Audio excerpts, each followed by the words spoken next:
जय श्री कृष्णा, राधे राधे। कैसे हैं आप सब? आई होप आप लोग बहुत अच्छे होंगे और आप सभी का वेलकम है मेरे न्यू ब्लॉग में। तो अभी बस सुबह की शुरुआत हो गई है। भगवान जी को प्रणाम करके अपने हथेलियों के दर्शन किए और उसके बाद अब बस अपने दिन की शुरुआत कर दूंगी। उसके बाद फिर आई हाथ मुंह धुला और अब जाके मैं झाड़ू वगैरह लगाऊंगी और ऐसे करके मैं अपने दिन की शुरुआत कर रही हूँ। कई दिनों से इस तरीके से ब्लॉग मतलब ये सारे काम होते हैं, डेली होते हैं। ये तो मतलब हर गृहिणी का ये काम ही होता है, झाड़ू पोछा करना सुबह सुबह का। पर है ना, तो कुछ दिनों से रिकॉर्ड नहीं हो पा रहा था क्योंकि थोड़ी सी है ना काम की वजह से थोड़ा उल्टा सीधा रूटीन हो गया था इस वजह से। तो हमारी एक सखी का कमेंट आया था कि अभी है ना हमारा भी मतलब उठने में थोड़ा सा प्रॉब्लम हो रही है और जैसे कि टाइम से नहीं उठ पा रहे हैं। तो अभी मैं सखी सच बताऊँ ना तो सबके साथ ऐसा हो रहा है क्योंकि ये जो टाइम होता है होली के टाइम वाला, इसमें ना हर किसी को ना थोड़ा सा आलस ज़रूर आता है और बॉडी थोड़ी थकी थकी सी रहती है और इसमें थोड़ा इन्वायरमेंट ही ऐसा हो जाता है, इसमें आपकी कोई गलती नहीं है। जैसे ही होली जाएगी ना उसके बाद बैक टू रूटीन आने में टाइम भी नहीं लगेगा और आराम से आप उठ पाओगे, थोड़ा सा एनर्जेटिक फील करोगे। लेकिन इस टाइम में थोड़ा सा लेजीनेस आ ही जाता है, तो वही है, नॉर्मल सी बात है। तो यहाँ पर अभी मैंने पूरे घर में झाड़ू लगा दूंगी और उसके बाद फिर मैं करूँगी पूरे घर में पोछा।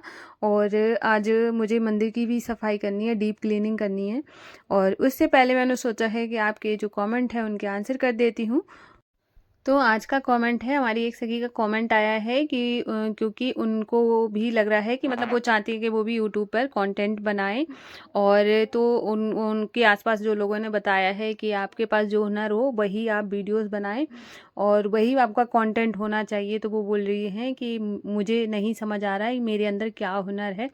और लाइटिंग की भी प्रॉब्लम है, इतना मतलब लाइट वगैरह है ना, वो गांव में रहती हैं जिसकी वजह से लाइट वगैरह भी इतनी ज़्यादा नहीं लगा सकती हैं। तो उन्होंने पूछा है कि मुझे किस पर वीडियो बनाना चाहिए। तो सखी पहली बात तो क्या है कि आप है ना, जैसे मान के चलो हुनर की बात करते हैं तो आपको लगता है कि आपके अंदर कोई हुनर नहीं है या आपको समझ नहीं आ रहा है।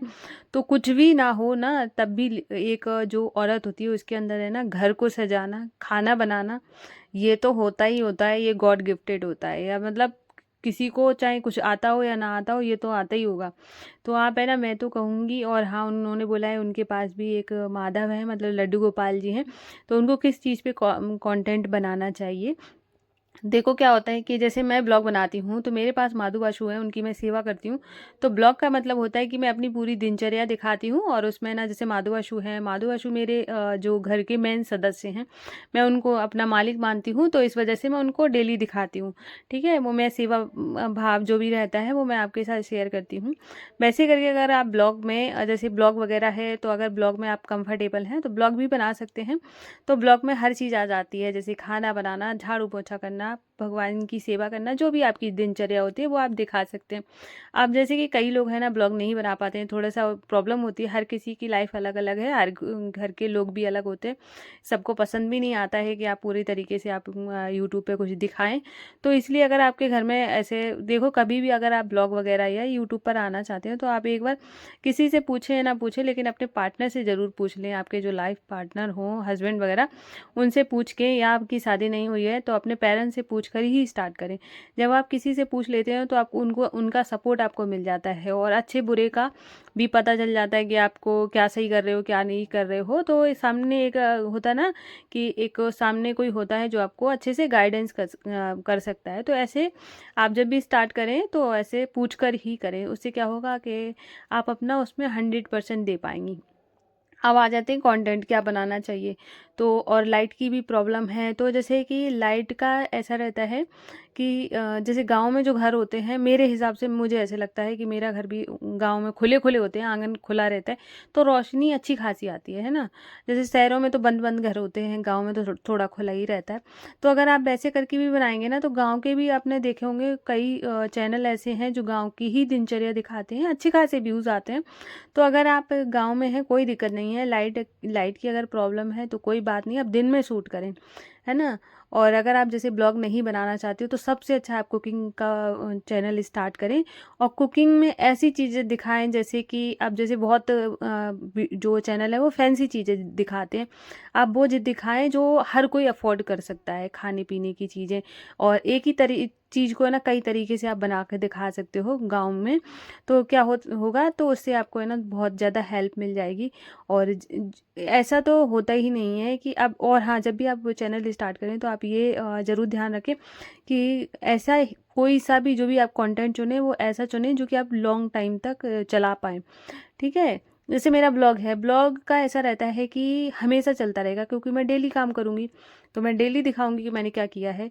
वैसे ही अगर आप कोई ऐसा कंटेंट बनाते हैं जो आज है कल नहीं है, तो उसमें क्या है ना, वो अब आगे तक वो रन करेगा ही नहीं। इसलिए ना बिल्कुल भी परेशान ना हो, और अच्छे से घर में बात करने के बाद और फिर स्टार्ट करें। और उसके बाद है ना, और फिर धीरे धीरे करके ना जब आप उस पे काम करेंगी ना, तो देखो पहले के टाइम में ज़्यादा टाइम लग रहा था, अब हो सकता है आपको टाइम कम लगे और धीरे धीरे करके आपका चैनल ग्रो करे। और उसके साथ ही साथ ऐसे ऐसे ब्लॉग वगैरह नहीं बनाना है, यूट्यूब पे नहीं आना है, तो अदर में भी आप, जैसे कि आपको जो भी चीज़ें पसंद हो, ट्यूशन पढ़ाना या कुछ भी जो भी आपको करना चाहते हो, उसके लिए तैयारी कर सकती हो पहले से। फिर उसके बाद है ना, तैयारी करने के बाद है ना, फिर वही काम स्टार्ट कर, जैसे बहुत सारी काम ऐसे, जैसे सिलाई है, बहुत लोगों को नहीं आती है। फिर उसके बाद है ना, जैसे अगर आप सीख गए हो, तो सीखने के बाद है ना, फिर आप अगर किसी की सिलाई करते हो और थोड़ा थोड़ा करके, तब आपको आने लगता है, धीरे धीरे फिनिशिंग आएगी। ऐसे करके बहुत सारी चीज़ें ऐसे, तो कितने बड़े प्रोफेसर लोग भी होते हैं, वो भी है ना रात को फिर पढ़ के तब सुबह पढ़ाने जाते हैं। तो ऐसे ही करके देखो, सीखने में कोई बुराई नहीं है, कुछ भी आप सीख सकते हो, हर चीज़ इन नेट पे आपको मिल जाएगी, यूट्यूब पे मिल जाएगी, जो भी आप चीज़ें सीखना चाहते हैं तो वो सीख सकते हैं ऐसे करके। और आई होप आपको मेरा आंसर अच्छा लगा होगा। तो दूसरा कमेंट है हमारी सखी रितु जी का, तो उन्होंने पूछा है कि कॉपीराइट क्या होता है और मतलब ये कैसे लगता है।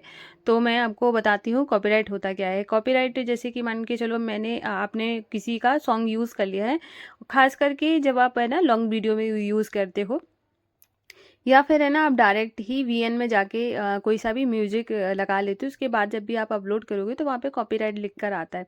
तो जब स्टार्टिंग में आप, जैसे कि आपके वीडियोस पे कॉपीराइट आया है, कॉपीराइट से कोई प्रॉब्लम नहीं होती है, सिर्फ एक ही प्रॉब्लम होती है कि जब आपका चैनल मोनेटाइज हो जाएगा और उस वीडियो से जो भी अर्निंग होगी, जो भी कमाई होगी ना, वो आपको बिल्कुल भी नहीं मिलेगी। मतलब उसका जो भी पैसा है ना, वो उसको चला जाएगा जिसका वो म्यूजिक होगा। तो इस वजह से ना कॉपीराइट से ये प्रॉब्लम हो जाती है।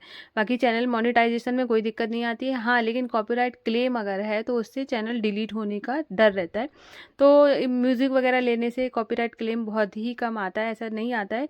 इलीगल कोई भी ट्रैफिक वगैरह जैसे होता है ना, कि ये थोड़ा सा अलग कॉन्सेप्ट है कि जो कॉपीराइट क्लेम क्यों आता है, वो उस पर मैं अलग से कभी वीडियो बनाऊंगी। और ये कॉपीराइट जो आता है उसमें ज़्यादा दिक्कत नहीं है, बस पैसे आपको नहीं मिलेंगे। तो इसलिए इंसान काम करने के लिए यहाँ पे आया है, तो पैसे कमाने के लिए आया है तो क्यों ही अपना पैसा किसी को दो। इसलिए ना, जब भी आप म्यूज़िक चूज़ करो तो उस पर ध्यान देना कि कॉपीराइट तो नहीं आ रहा है। तो ऐसे करके अभी मैंने आपका आंसर दे दिया। आई होप अगर किसी का रह गया होगा तो नेक्स्ट ब्लॉग में ले लूँगी। तो यहाँ पर अभी मैंने दाल चावल और पापड़ का भोग लगा दिया था महादेव को। उसके बाद फिर मैं बेडशीट ठीक करूँगी, और बेडशीट को भी मैंने चेंज कर दिया, और रेड वाली मैंने इसलिए बिछाई है क्योंकि अभी ना ये होली तक बिछी रहेगी। और उसके बाद है ना लाइट कलर बिछा देती तो फिर वो ना होली पे कितना भी करो ना, तब भी है ना कलर वगैरह थोड़ा बहुत तो लग ही जाता है, जिसकी वजह से मैंने सोचा है ना, पिछली बार मैंने दूसरी बिछा दी थी ना, उसमें कलर लग गया था। तो इस बार मैंने डार्क बिछाई है, मैंने कहा इसको इसमें कलर लगेगा भी ना तो जल्दी निकल भी जाएगा, क्योंकि इसका कपड़ा ना थोड़ा सा अलग है। और यहाँ पर है ना, तो मैंने अच्छे से अपने बेड को क्लीन कर दिया है। और आज इतना ज़्यादा लेट हो गया था काम करते करते, क्योंकि है ना कहीं कपड़े कुछ इधर के उधर कर रही हूँ, कहीं कुछ कर रही हूँ, और आज है ना मैं वेट कर रही थी। मैंने सोचा कि चलो है ना किचन को जैसे माधु आशु को खिला दिया था, उसके बाद सब लोगों को खिलाने के बाद फिर पापा का मैं वेट करती रही। मैंने सोचा पापा आएंगे तो उसके बाद है ना, जब उनको रोटियां बना के तभी, मतलब पूरी तरीके से, क्योंकि मैं किचन के जैसे जो गैस के जो स्टैंड वगैरह होते हैं, जो जितने भी जो बर्तन होते हैं वो मैं पूरी तरीके से क्लीन करती हूँ, क्योंकि शाम को भी मैं भोग बनाती हूँ।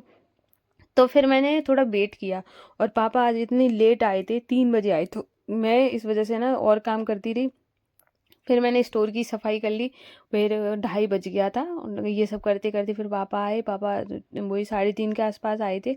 उसके बाद खाना वगैरह खाया तो 4 बज गया था। तो 4 बजे के बाद है ना फिर से मैंने सब कुछ साफ़ किया, किचन को अच्छे से साफ़ करने के बाद फिर मैंने ना दूध गर्म किया। फिर माँ दुआशु को जगाने के लिए आ गई थी। तो अभी मंदिर साफ़ नहीं हो पाया है। अभी तो अंधेरा भी 6 बजे के 6:30 तक ही होता है। तो मैंने सोचा कि अब है ना दोपहर को मैंने इसलिए नहीं किया क्योंकि माधो आंसू सो रहे थे। तो मैंने कहा इनकी नींद क्यों डिस्टर्ब करना, अपनी तो कर ही ली है। तो माधो आंसू को मतलब परेशानी ना हो, जिसकी वजह से ना मैंने मंदिर की सफाई नहीं की थी। और यहाँ पर है ना मैंने माधो आंसू को दूध दे दिया था और मैं अपनी चाय लेकर आ गई हूँ। और मेरी गैस भी ख़त्म होने वाली है, जिसकी वजह से ना वो देखो सारे बर्तन काले करे जा रही है। तो अब मैं सोच रही हूँ पता नहीं ये हो जाता है कि त्योहार पर ही गड़बड़ होने वाला होता है। तो यहाँ पर है ना मैं अपनी चाय लेके आ गई थी। तो अभी मैं आराम से बैठ के चाय पीऊँगी। तो आज की चाय तो इतना टेस्टी बनी थी, बहुत ज़्यादा टेस्टी बनी थी। और मैं यहाँ पे चाय पीती जा रही हूँ। और शाम का जो टाइम होता है, अब मैं ये सोच रही थी फटाफट से चाय पी के ना फिर मंदिर की सफाई करना स्टार्ट करूँगी। क्योंकि है ना जो मैंने आर्टिफिशियल वाली जो ग्रास थी ना, ग्रास मैट था, वो तो सारा कुछ मैंने कल ही धुल लिया था। और ये जो आसन वगैरह ये मैंने पहले से ही धुल के रखे हुए थे। तो यहाँ पे ना सभी भगवान जी को मैंने है ना अलग विराजमान करके फिर यहाँ पे चौकी वगैरह पे कपड़ा बिछाया। उसके बाद है ना तो नीचे मैं कपड़ा बिछा देती हूँ, उसके ऊपर से ना फिर मैं जो ग्रास है ना फिर मैं उसको लगाऊंगी। तो देखो क्या होता है कि मंदिर की सफाई बहुत ज़्यादा ज़रूरी होती है।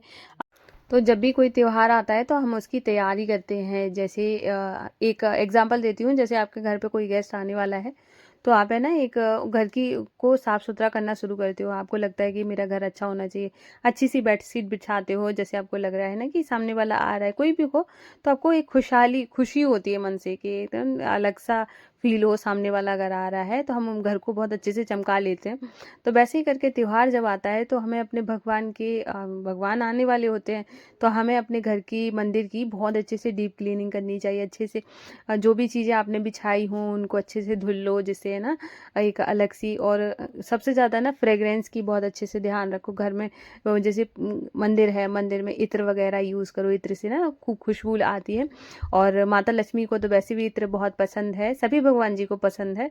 तो आप है ना उनको जब इत्र वगैरह लगाते हो अपने मंदिर में, एक हल्की सी खुशबू आती है ना, तो भगवान उससे अट्रैक्ट होते हैं। और दूसरी बात होता है जब भगवान जी आते हैं तो अपने साथ सुख समृद्धि भी लेकर आते हैं आपके घर को, है ना। एक आपके घर का वातावरण चेंज हो जाता है। तो इसलिए ना अपने मंदिर की बहुत अच्छे से साफ़ सफाई रखें। भगवान जी की जो फ़ोटो हैं उनको अच्छे से साफ़ करें। मंदिर में अगर कोई ऐसी चीज़ें रखी हैं जो कि ज़रूरत की नहीं है वो हटा दें, है ना। ज़्यादा भरा भरा कोई भी जगह नहीं होनी चाहिए। जितना ज़्यादा स्पेस थोड़ा सा खुला खुला होगा उतना ही अच्छा रहता है। और इस वजह से ना खूब अच्छे से सफाई करें। देखो मंदिर साफ होता है, एक तो क्या होता है मन में एकाग्रता बढ़ती है। अगर आपने कभी देखा होगा कि मंदिर बहुत साफ सुथरा है तो आप वहाँ पे बैठ के आपको लगेगा थोड़ी देर बैठना चाहिए, मन बहुत शांत सा लगता है, ऐसा फील होगा आपको, अच्छा लगेगा आपको। दूसरी बात है ना मंदिर में लाइट ज़रूर होनी चाहिए। जैसे हम पूरे घर को जगमगाते हैं ना, ज़रूरी नहीं है मेरी तरह आप बहुत सारी लाइटें लगाएं, ठीक है। मुझे ज़्यादा पसंद है तो मैंने ज़्यादा लगा ली हैं, लेकिन अब ज़रूरी नहीं है कि बहुत सारी लगाएं। लेकिन हाँ एक बल्ब ही लगा होना चाहिए मंदिर में, क्योंकि भगवान के पास है ना उजाला होना बहुत ज़्यादा ज़रूरी है। देखो हम उनके मंदिर में उजाला करते हैं, वो हमारे जीवन में उजाला कर देते हैं। तो इसलिए उनका बहुत अच्छे से ख्याल रखना चाहिए। और जैसे और दूसरी बात क्या होता है कि जब आपने पूजा पाठ की होगी, जो लोग भी करते हैं, जो लोग मानते हैं, तो उनको पता होगा कि भगवान के लिए आपका एक कदम बढ़ाना आपको है ना ये मान के चलो खुशहाली की तरफ ही ले जाता है। आपको है ना बहुत बदलाव आते हैं आपके अंदर। और तो इस वजह से जब इतने सारी चीज़ें आपके जीवन में बदलती हैं और भगवान इतना सब कुछ बदलते हैं, तो हमें उनकी जगह को भी बहुत अच्छे से साफ रखना चाहिए, बहुत अच्छे से उनका भी ख्याल रखना चाहिए। और फिर तो होली है, होली पे तो भाई मतलब उनकी तो फेवरेट होली थी, उन्होंने तो राधा रानी के साथ होली खेली थी, तो हमें तो उनकी बहुत अच्छे से उनका वो करना चाहिए।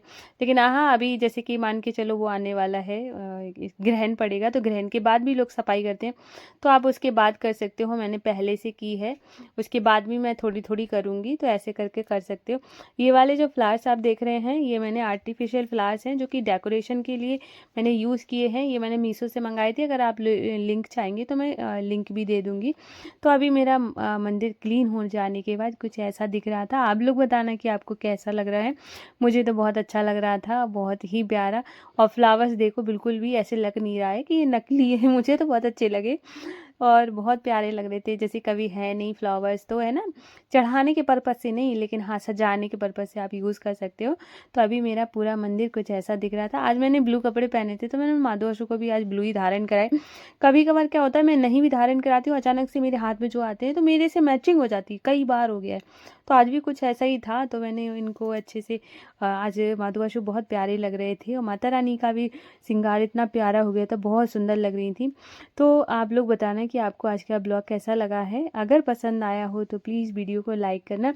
अगर आप लोग न्यू हैं तो चैनल को ज़रूर सब्सक्राइब करिएगा और मैं आपको मिलूँगी कल न्यू ब्लॉग में। तब तक के लिए राधे राधे, जय श्री कृष्णा।